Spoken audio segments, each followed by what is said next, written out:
Nouvelle édition sur l'ORTB. Bonsoir à tous. Voici les titres de ce 20h. Le combat contre les faux médicaments se poursuit au Bénin. Les faux médicaments constituent une source permanente de décès. Quel bilan peut-on faire de la lutte engagée contre ce phénomène? À suivre le magazine de Jean-Claude James dans cette édition.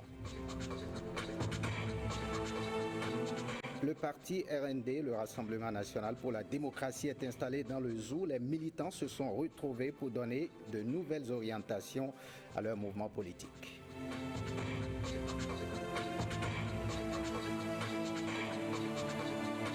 Et puis le ton monte entre Abuja et Pretoria. Les autorités nigérianes accusent celles de l'Afrique du Sud de ne pas protéger les ressortissants nigérians vivant en Afrique du Sud contre les violences.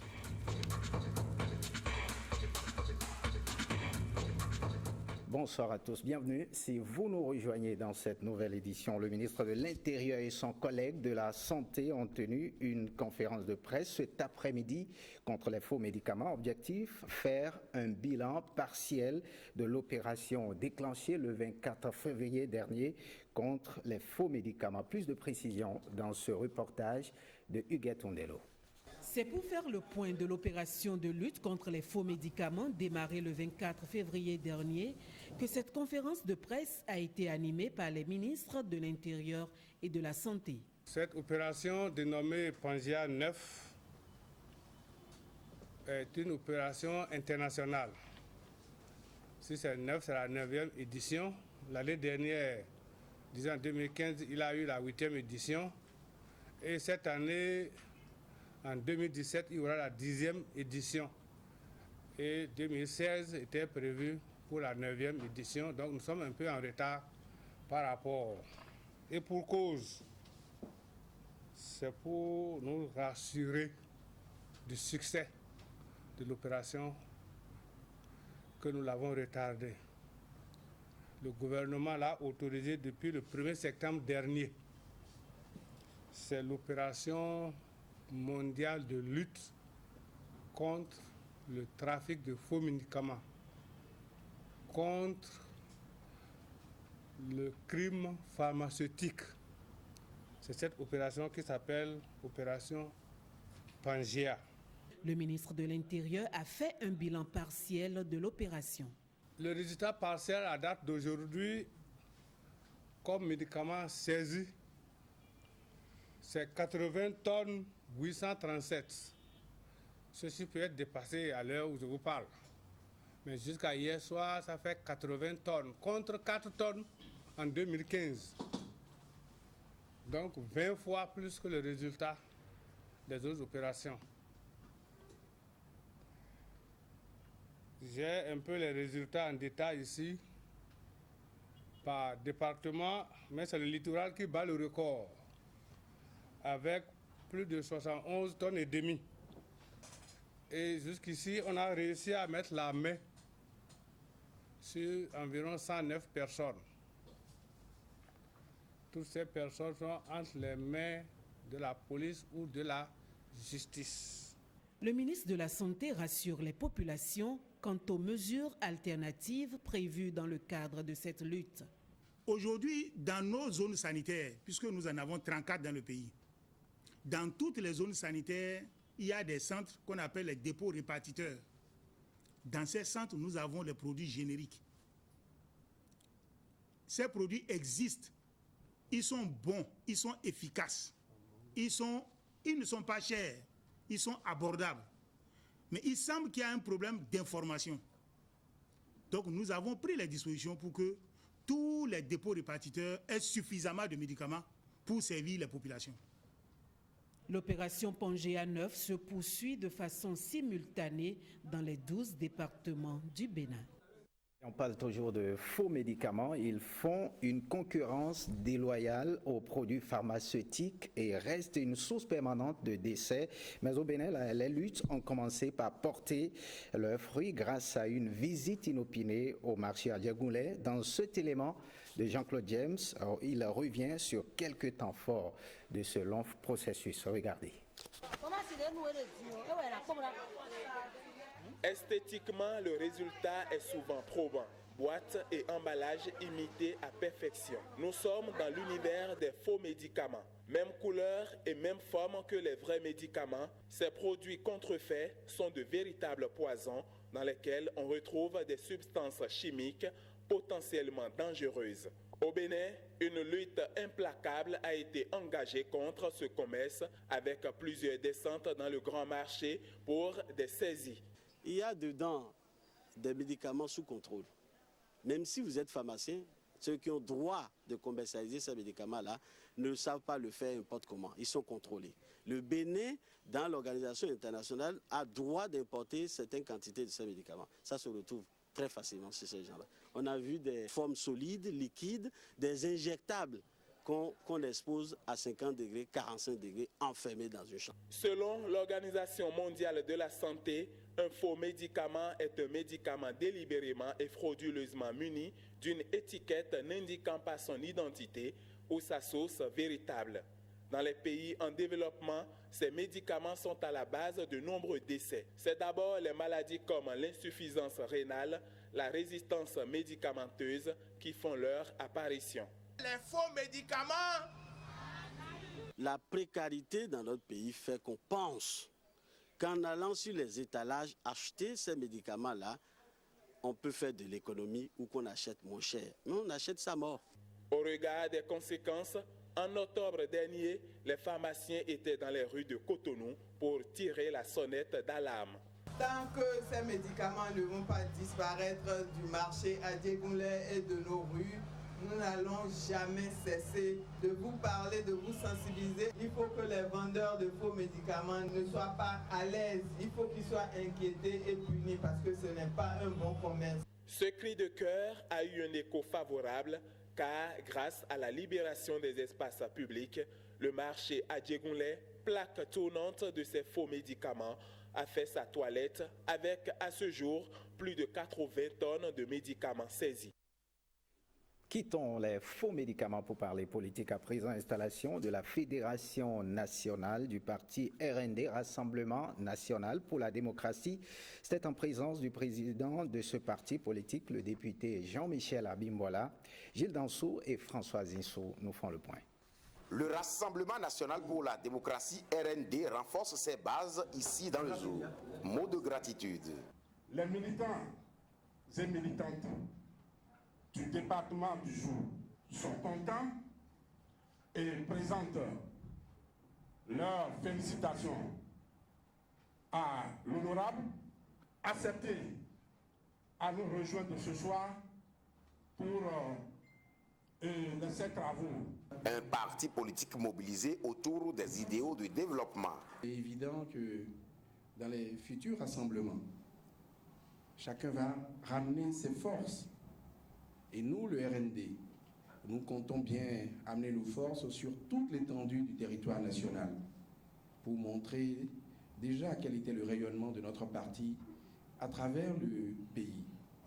Militantes et militants du RND, depuis le 4e congrès ordinaire de notre parti, tenu le 24 octobre 2015, le RND est entré dans une phase de renaissance. La fédération du Zou a été installée à cet effet. Camarades militants venus des 9 communes du Zou, le paysage politique du Bénin est en pleine mutation. Nous sortons d'une décennie de gouvernance controversée qui avait suscité à son avènement en 2006 une folle vague d'espoir en promettant le changement et l'émergence pour notre pays. Ici, dans le plateau du Zou, les militants du RND savent que vous avez engagé notre parti derrière l'homme qui a aujourd'hui la lourde charge de présider aux destinées du Bénin. Le Rassemblement national pour la démocratie, RND, pour un système démocratique mieux renforcé, tel est le credo de ce parti politique.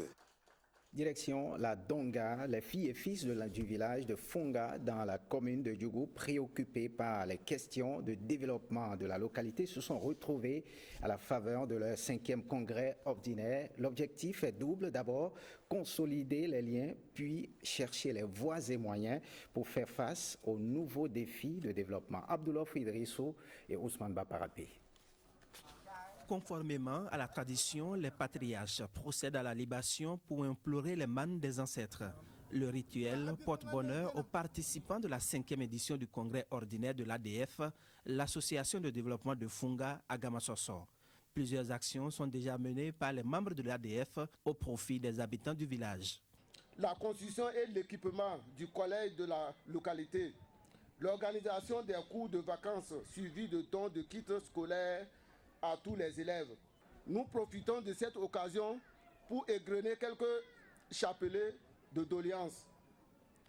Pour le secteur de la santé, le plateau technique est quasi inexistant et nous implorons l'intervention des autorités pour la dotation du dit centre. 72 heures durant, les congressistes vont débattre des thèmes relatifs à l'éducation et la culture. Vous baladez à travers le village, vous voyez des petits, mais qui ne vont pas à l'école. Et ça, vraiment, ça nous indispose. Ça, c'est sincère. C'est pourquoi on a mis en tête l'éducation. Le deuxième thème, c'est le patrimoine de Funga. Nous allons parler des forêts sacrées de Funga et revoir la forêt qui entourait Funga, d'où d'ailleurs le nom Funga, ça veut dire petite forêt. Que les réflexions convergent vers un développement heureux et durable. Nul ne sera donc de trop dans cette œuvre. Tout en vous rassurant que compte rendu fidèle sera fait à Monsieur le Préfet, je déclare le présent congrès officiellement ouvert. Le congrès de Funga, c'est aussi la valorisation des talents artistiques. Et bientôt, une école de vie pour l'Institut spécialisé en éveil du potentiel et maîtrise de la destinée. Le lancement de ce projet a eu lieu à Benemarina Hotel. C'était lors d'un gala de charité organisé par le président fondateur de l'Institut. Plus de précisions dans ce reportage de Rebecca Kenjaonde, présenté par Justin Adimi. Voilà en image le nouveau projet de Justin Dongbe-Oundé, directeur fondateur de l'Institut spécialisé en éveil du potentiel et maîtrise de la destinée, ISEP. Une école pour former les hommes à la maîtrise de leur vie. Un projet porté à la connaissance des étudiants de l'ISEP lors de ce gala de charité. Nous ne sommes pas nés pour souffrir sur la terre. Au contraire, nous sommes venus nous initier à la vie. Et à ce point de vue, nous avons droit à des voyages successifs. Et il s'agit de bâtir dans les toutes prochaines années l'embryon de cette école-là et faire une transition de manière à montrer aux hommes que cela est tout à fait possible aujourd'hui de faire autre chose. Et je lance un défi parce que je suis convaincu d'une chose. J'ai juste besoin de 13 ans de formation pour ces 3 premiers voyages. La construction de cette école nécessite l'apport de tous, d'où cette œuvre de charité volontaire. Pour les étudiants, l'ISEP a changé spirituellement leur vie.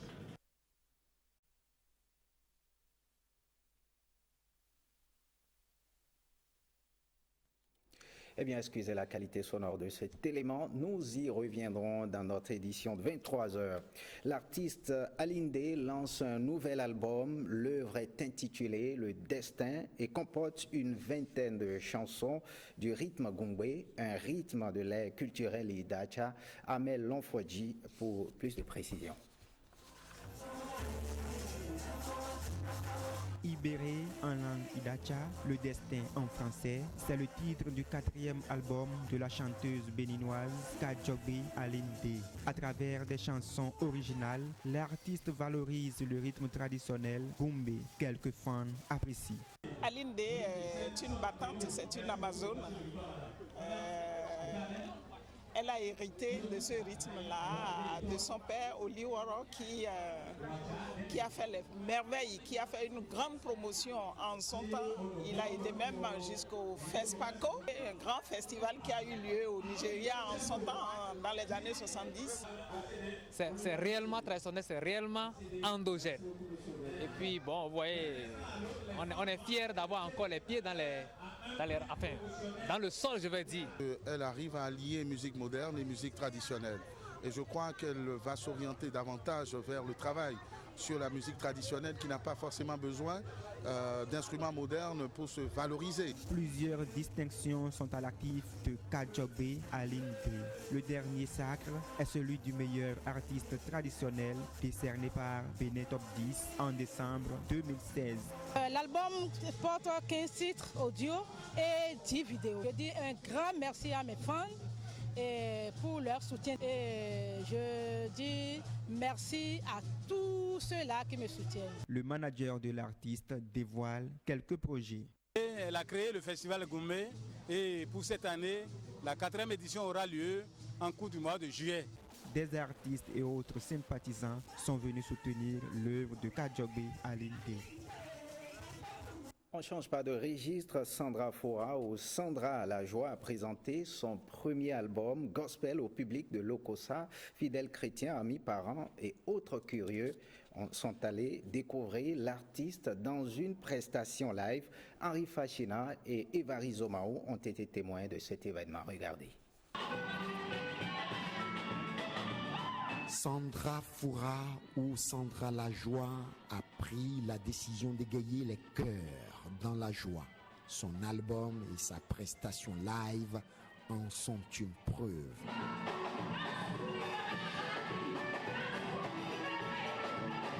Je suis tellement émue, comblée de joie, même jusqu'aux larmes, parce que je ne m'y attendais pas. Ce projet, c'est depuis l'année dernière. Ça doit être en septembre que je devrais faire le lancement en fait. La joie de Sandra est contagieuse.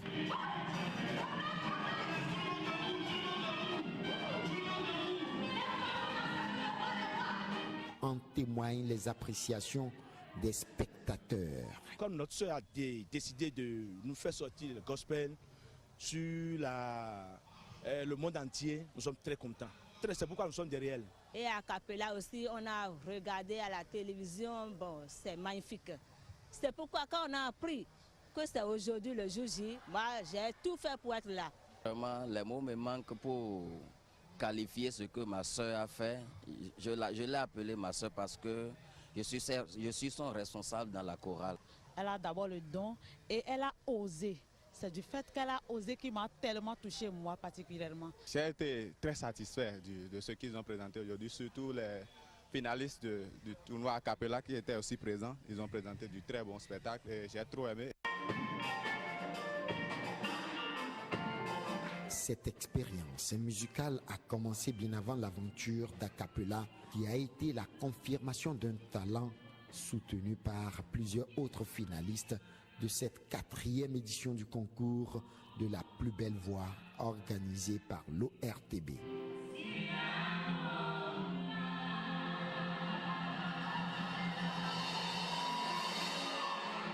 Narcisse est l'un des finalistes.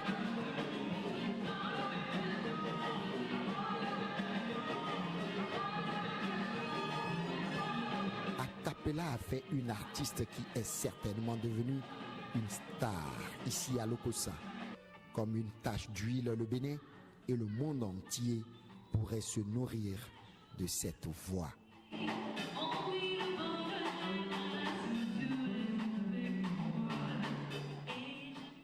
Direction le Burkina Faso, les cinéastes du FESPACO ont rendu hommage aux pionniers du 7e art africain à Ouagadougou au Burkina Faso. Une statue en l'honneur du réalisateur ivoirien Kramo Lansine Fadika a également été inaugurée. Reportage. Une chaîne humaine en signe de solidarité. Des dizaines d'Africains, cinéastes pour la majorité, marchant autour du monument des cinéastes.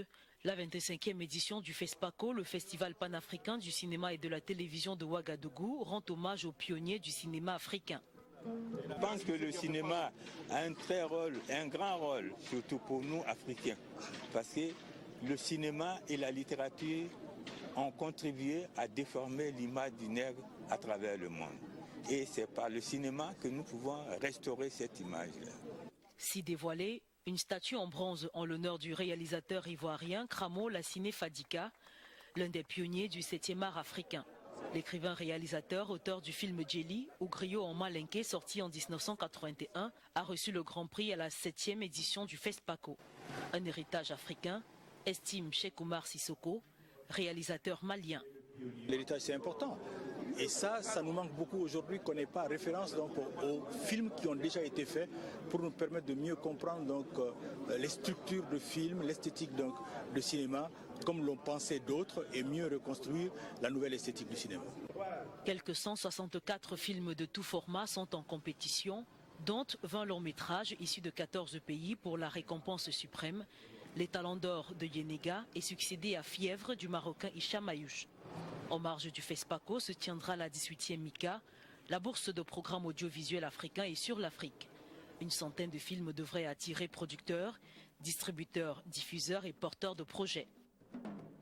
Eh bien, en prélude à l'ouverture du Festival panafricain du cinéma et de la télévision de Ouagadougou, une nouvelle salle de cinéma fonctionnant uniquement avec à l'énergie solaire a été inaugurée. Ensuite.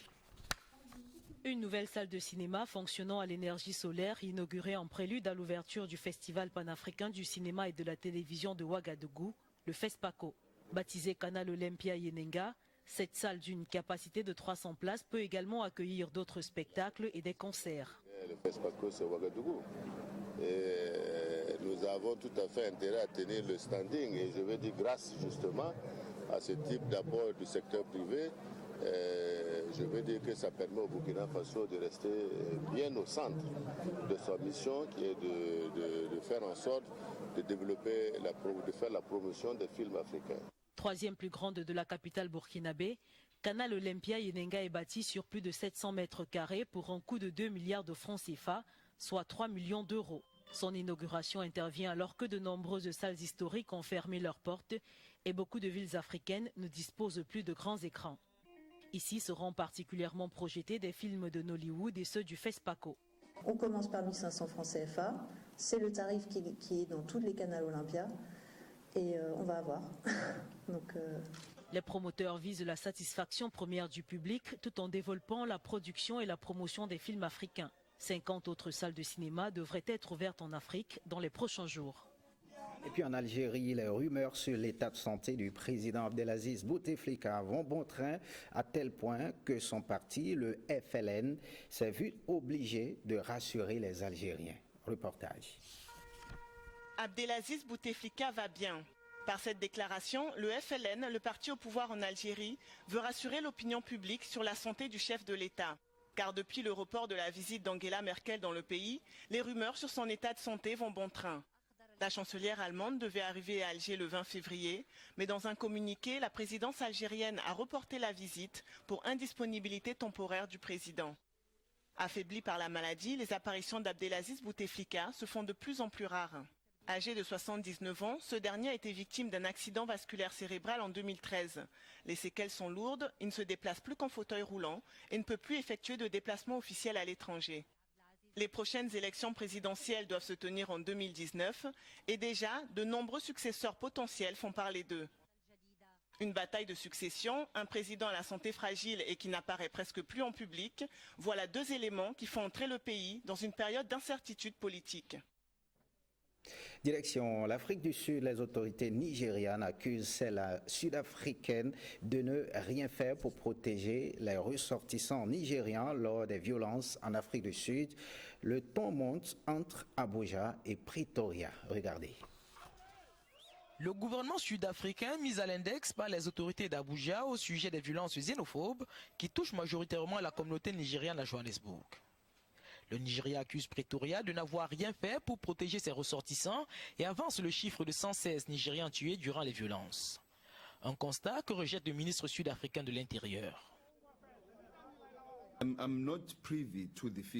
Je ne suis pas au courant des chiffres du gouvernement nigérian et je ne sais pas comment ils les ont recueillis. Je ne pense pas que ce soit une discussion que nous voulons aborder. Je pense que cela va mal se terminer. Sur le terrain, les discussions entre les manifestants sud-africains et les étrangers virent également au dialogue de sourds. Les étrangers viennent faire des affaires. Nous avons besoin de régulation afin que dans ces affaires, les employés soient strictement des Sud-Africains. Nous avons travaillé très dur pour que l'Afrique du Sud soit indépendante. Nous n'avons pas à être traités comme des chiens. Ils nous combattent. Nous sommes mariés à leurs sœurs et nos sœurs sont leurs épouses. Malgré des appels à l'apaisement lancés par le président sud-africain Jacob Zuma, au Nigeria, des appels se sont multipliés ces derniers jours afin qu'Abuja sanctionne proportionnellement les entreprises sud-africaines présentes au Nigeria. Direction les États-Unis, nouvelle conséquence de la politique de Donald Trump, le président américain exige l'évacuation des Indiens présents dans le pays. Suivez le reportage. Une colonne de blindés face à quelques dizaines d'Indiens. Donald Trump voulait mettre fin à cette opposition politique et il a envoyé l'armée pour détruire les tentes des manifestants. Ce qui se passe, c'est une véritable expulsion, un nettoyage ethnique. Cet oléoduc, s'il voit le jour, partirait du Dakota du Nord, l'un des plus gros États producteurs de pétrole de schiste, et l'acheminerait sur près de 2000 km jusqu'en Illinois. Au plus fort de la lutte et pendant plus d'un an, ils étaient des milliers à se battre pour défendre les terres sacrées des Indiens et des sources d'eau potable. Mais aujourd'hui, l'évacuation semblait inéluctable. Notre demande la plus forte pour demain s'adresse à tous ceux qui sont encore sur place. Nous voulons être sûrs qu'ils savent qu'ils ont l'opportunité de partir volontairement, de prendre ce qui leur appartient, d'emporter tout ce qui est culturellement important pour eux, et nous les aiderons à le faire s'ils le souhaitent. Les manifestants sont donc partis, mais avant cela, ils ont brûlé la quasi-totalité de leurs habitations temporaires. Fin de ce journal, merci de l'avoir suivi. Le programme prévoit à partir de 21h le documentaire Trafic mortel, quand les médicaments tuent, les faux médicaments tuent, à partir de 22h, deux feuilletons, Les choix de l'amour et Without You. Retrouvez le journal du soir à partir de 23h avec Héloïse Winator. L'actualité, c'est aussi sur le site de l'ORTB, www.ortb.bj. Merci de votre fidélité. À très bientôt.